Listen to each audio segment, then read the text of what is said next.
Nos travaux ont été d'une recherche exceptionnelle. Les communications techniques et les panels nous ont rappelé l'urgence et l'ampleur du défi qui nous attend. Les chiffres sont éloquents et ils doivent nous interpeller. Moins de 12% de nos ménages ruraux ont accès à l'électricité, alors que notre région détient le potentiel solaire le plus élevé du monde.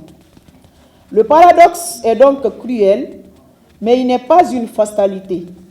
Nous avons vu à travers les interventions de nos experts que des solutions existent. La visite de terrain en Diop, dans la région de Fatick, fut sans nul doute un moment fort de notre mission.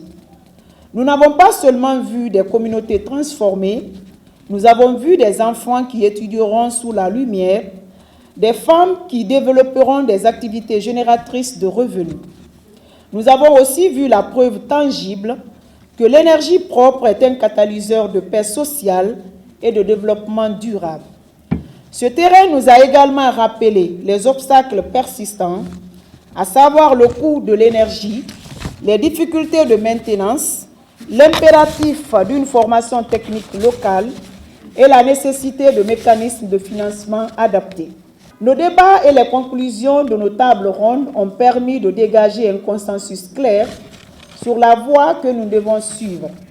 Nous sommes désormais porteurs de recommandations stratégiques fortes que nous nous engageons à défendre au niveau de nos pays respectifs. Nous devons, en tant que parlementaires, exiger la transposition rapide et effective des politiques régionales, comme la politique de la CEDEAO sur les énergies renouvelables, dans nos législations nationales. Le suivi législatif et budgétaire doit être l'expression de notre engagement. Nous devons aussi plaider pour un accès facilité au financement en encourageant des mécanismes novateurs. Notre rôle est d'œuvrer pour que l'argent des contribuables et des partenaires soit investi avec transparence et efficacité.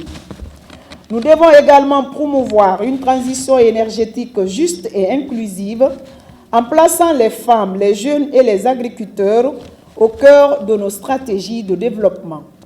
Car chaque mégawatt d'énergie renouvelable installé en zone rurale produit 3 fois plus d'emplois locaux que les énergies fossiles. C'est une opportunité donc historique pour notre jeunesse que nous devons tous saisir. Nous devons également renforcer la coopération régionale et la solidarité